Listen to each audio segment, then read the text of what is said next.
Hi, my name is Ashkan Nasr, and my presentation is on teaching techniques. Hope you guys enjoy.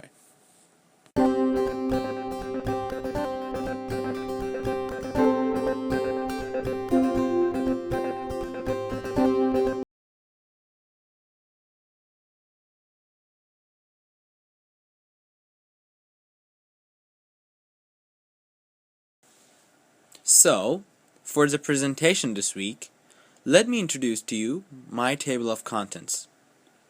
Choosing effective teaching techniques, 5 principles for teaching adults, which is appropriate for the purpose of this course in an adult education course, commonly used techniques, interactive lectures, cooperative learning, an analysis of your survey results from the previous weekend, and a follow-up discussion, which consists of 3 questions.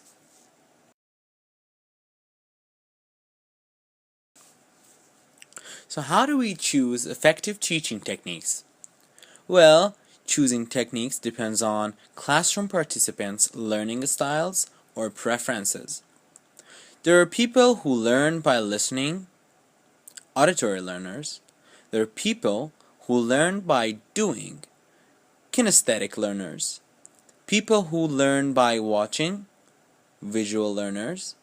People who learn independently, individual learners. And people who learn by interacting in a group learners. Given that there are many different types of unique learners, an aware teacher would be better off using a variety of techniques that can encompass everyone's needs in the classroom. In this presentation, we will first explore some needs of adult learners, and then I will introduce you certain teaching methodologies that can help you be an effective teacher.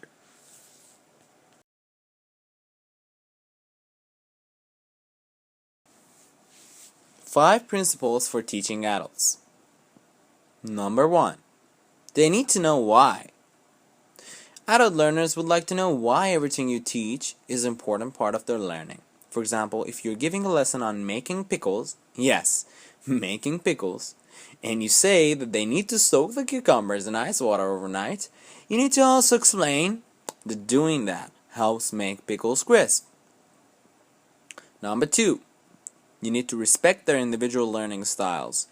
That is, they may be auditory, visual, or kinesthetic learners, in which case you need to make sure that your teaching strategies incorporate ways to transmit information through all those 3 different pathways. Number 3. They need experiential learning. That is, they need to experience what they're learning by doing activities that gets them involved, such as group discussions or small group activities. They also need to see that you honor the experiences that they bring to the classroom, so you may tap into the wealth of wisdom given that you are a good timekeeper. People, and specifically older people, can talk for hours if they're allowed to. Number 4. They need to be ready for learning. That is, they need to be here to learn what you're teaching, because no matter how hard you try as a teacher, if the students aren't ready, learning may not occur. But luckily for you, most adult learners have a purpose for coming to class and are ready to learn and move on. Lastly, they need to be encouraged. If adults haven't been to school for a long time, it may be very intimidating for them to go back. So, your job as a teacher of adult students is to always be positive, encouraging, and patient. Make sure to give your older students time to respond when you ask a question. They may need a few more moments to consider their answer. And also recognize that their contributions may be smaller sometimes and not at others. So give them encouragement whenever the opportunity arises.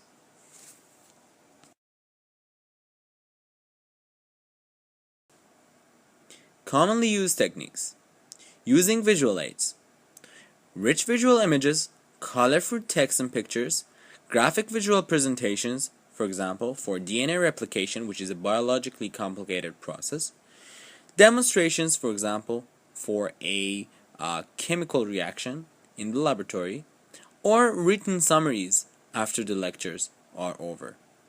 This happens in my 4th year pharmacology class, and I learn a whole lot by just reviewing the summary notes after the lectures.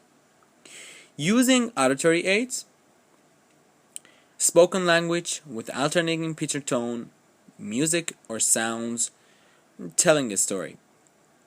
Don't talk for a long time without expressing emotions and changing the tone of your voice. Always try to be loud, clear, and enthusiastic when talking to the class.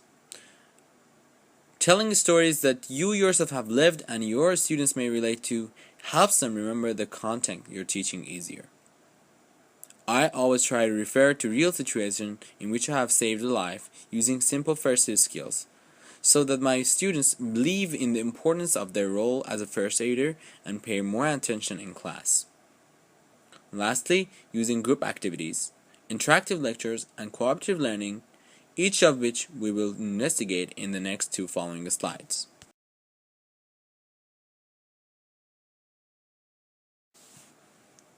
Interactive lectures.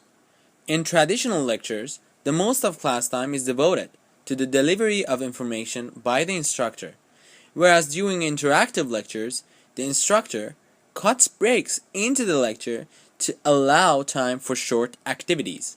Interactive lectures are important because they allow students to use material learned in class and contribute to their own learning. That is, the teacher functions as a facilitator rather than the only source of knowledge. It is also important to note that the students learn better in short segments, like 10 to 20 minutes.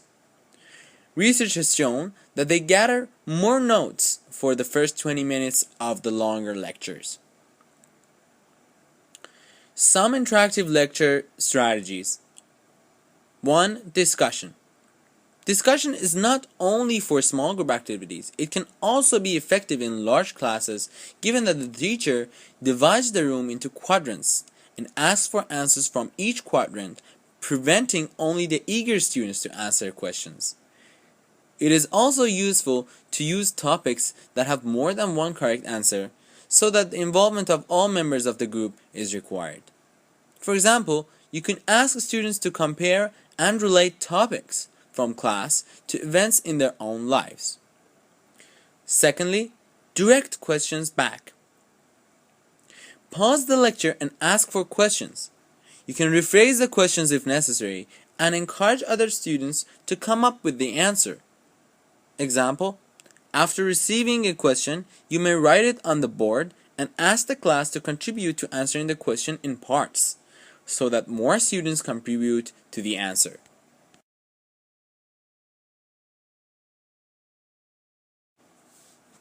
Cooperative learning, also known as small group learning, is a teaching method in which small groups of students work together to complete a task. The task can be as simple as solving a problem or as complicated as designing a new kind of scoop.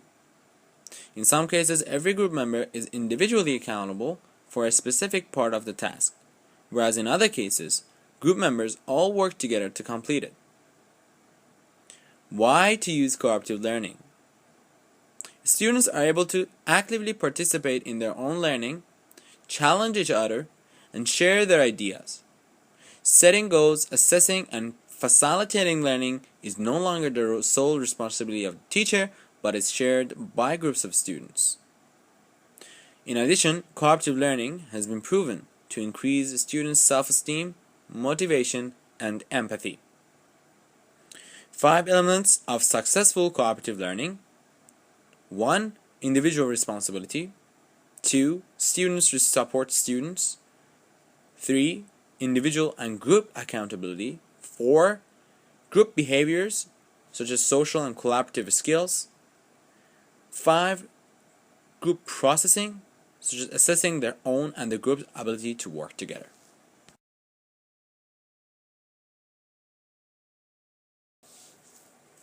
Discussion and your survey results. Question 1. What else would you add to the principles of teaching adults as an adult learner? Question 2. What is the downside of using cooperative learning? Question 3.